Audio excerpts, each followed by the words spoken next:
So this is the session 2 of JASP, descriptive statistics, and we are going to understand box plots and what are different things or parameters we can infer from it. So let's go into it. And I recommend you to start using JASP. So open your JASP and get the data, get some data and do whatever things I'm doing right now. So the first thing we have on box plot is the median. Then we have, so let me show you these things as and when we go along. So let me open JASP also. And this is the point where we stopped earlier. So let me turn on the outliers also right now. And if this is not visible, let me zoom it a bit more. I think this would be enough. Okay, so I've taken villages, the number of villages, and right now I'm going to explain you the box plot. So the median is this line, which is the thick line inside my box. So that is the middle line, and the value of that is 785, and it is close to 785. We can estimate it like that. Then we have the second thing, which is it is normal or positively or negatively skewed. So that's also visible from where my median line lies. So if it is almost at the center of my first and third quartile, so this is the line of my first quartile. This is the line of my third quartile, and the second quartile and median are exactly the same. So we can verify that also. So if I put on the quartiles, we can see that over here in the 50th percentile, that is the second quartile, the value is 785 and my median value is also 785.5. So that's the point. 50th quartile, which is same as second quartile, 50th percentile is same as second quartile, that is also same as median. And if it is exactly in the middle, that means it is my distribution is normally distributed.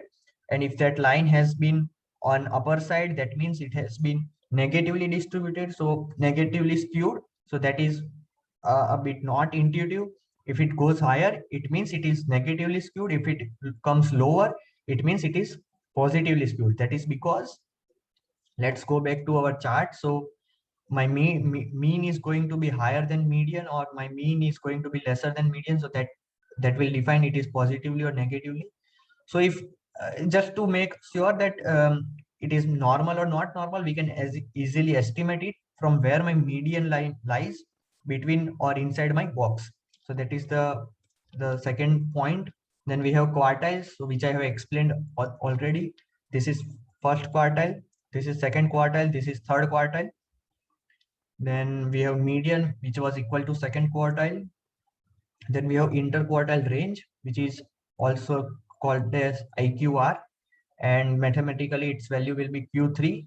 That is the third quartile minus first quartile. So my third quartile is 1204 and first quartile is 391. So 1204 minus 391 gives me 813, and my interquartile range is also 812. So that's the approximation I took. So that is how, and that is the value. This is the value, the difference between these two lines in my box plot. Then we have whiskers, which are the maximum and minimum lines. So the definition of whiskers may differ. Uh, Sometimes or many a times whiskers are defined as the maximum and minimum values. So it is not the same over here right now because there are some outliers. So these are called as the outliers, and that is because I have turned on the label outliers over here. So these points exactly define which are the points which lie outside my interquartile range, my whiskers. So whiskers are generally the maximum and minimum value, but sometimes it may be defined as some x times IQR, which is interquartile range, or the percentile. So this may be, so this value will, or maybe some 1.5 times of IQR plus the third quartile.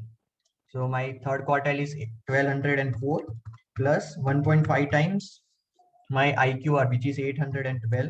that gives me a value of 2422. And let me label outlier. So this label gives me the value of 408.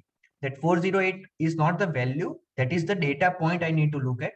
So that is 408th row, and the 408th row, sorry, is over here, and its value is in villages column, its value is 2460. So it is just outside 2422. So it is slightly over my upper whisker. So that is the thing. And outliers I have already explained. These are the outliers. So that are the different inferences we can make.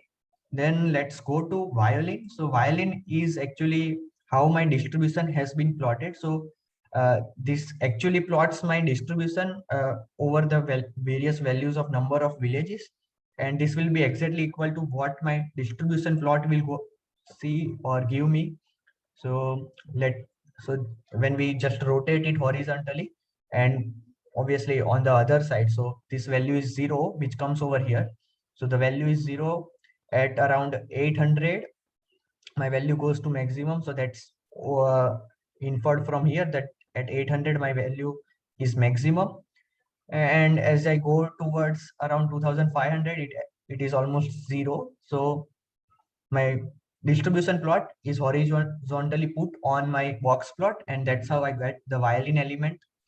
Then the jitter element just puts all the data points what I have on my box plot. So that is just going to indicate where are my data points. So it will give me some idea of what the density is.